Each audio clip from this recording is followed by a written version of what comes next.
फिर अंदर खाने बच्चे को बता भी देती है, यही पे बताती है। Again I am saying it's not happening in our campus, I am sure, लेकिन होता यही है। तो फिर क्या ज़रूरी है कि डे 1 से मेहनत करें ना हम, और डे 1 से कोशिश करें कि चले पहले हम इतने ईमानदार नहीं थे बट अब हमें हो जाए। अगेन प्रैक्टिस करें उस चीज़ की।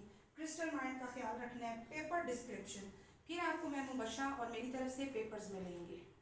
आपके हर पेपर सेट के साथ एक टीचर कॉपी इंशाल्लाह आप लोगों को दी जाएगी। आप लोगों ने सब बच्चों को, जो ड्यूटी टीचर है वो जैसे ही सेट मिलेगा सब्जेक्ट टीचर को, वो ड्यूटी टीचर को देंगी और आपने रोज़ में डिस्ट्रीब्यूट करना शुरू कर देना।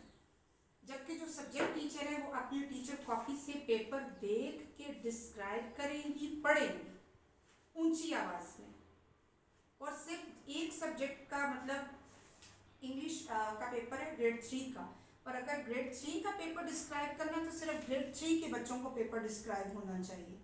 4 को भी हो जाता है, 5 को और 6 को भी हो जाता है। वो बच्चे पलटने लगते हैं, एग्जामिनेशन हॉल में डिसिप्लिन ही खराब हो जाता है।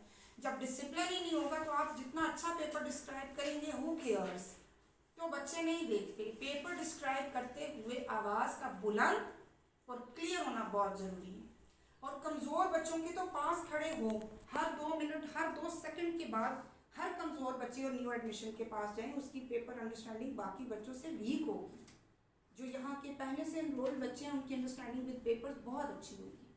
वो दूर से भी आपको सुन के समझ आएंगे कि मेरा टीचर मुझे क्या कह रहा है। जैसे मूसा आपको समझते होंगे आप, जैसे सुल्तान आपको उससे भी अच्छा समझते होंगे, आपने उससे ज़्यादा टाइम स्पेंड किया हुआ है। वो आपकी बॉडी लैंग्वेज को भी समझते होंगे, आ रही है हमें, मुझे डांटेंगी, हमें मुझसे कोई चीज़ लेंगी, अभी मुझे पैम्पर करेंगे। नो, बच्चे बहुत अच्छी अंडरस्टैंडिंग हमसे ज़्यादा होंगे समझ रहे हैं। पेपर डिस्क्राइब करने के बाद आपने थॉरली उसको एक्सप्लेन करना है। साथ ही आपने बच्चों को पेपर का टाइम भी बताना है कि actually in which timings you have to complete your stuff.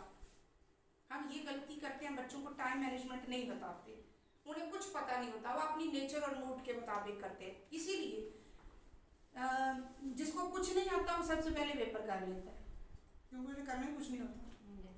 जो बेचारा रात को 2 बजे तक पढ़ता रहता है, वो आखिर तक आप उससे मांगते रहते हैं, वो कहता है एक मिनट सिर्फ एक लफ्ज रह गया। हाँ, और जो कहता है शीट और दे, बंदा कहता है मैंने घर भी जाना है, क्या कर रहा है, यू नो। और जो एवरेज बच्चा होता है वो कहता है हाँ भाई अल्लाह इस मुसीबत से मैडम आपको भी निकालना ये नहीं रहा मेरा पेपर। तो डिफरेंट काइंड ऑफ नेचर जो है ना वो एग्जामिनेशन हॉल में कार फरमा होती है। This is very much important format. इससे मुराद ये है कि जब आपने पेपर दिए और ड्यूटी टीचर ने सारे पेपर डिस्ट्रीब्यूट किए कर दिए,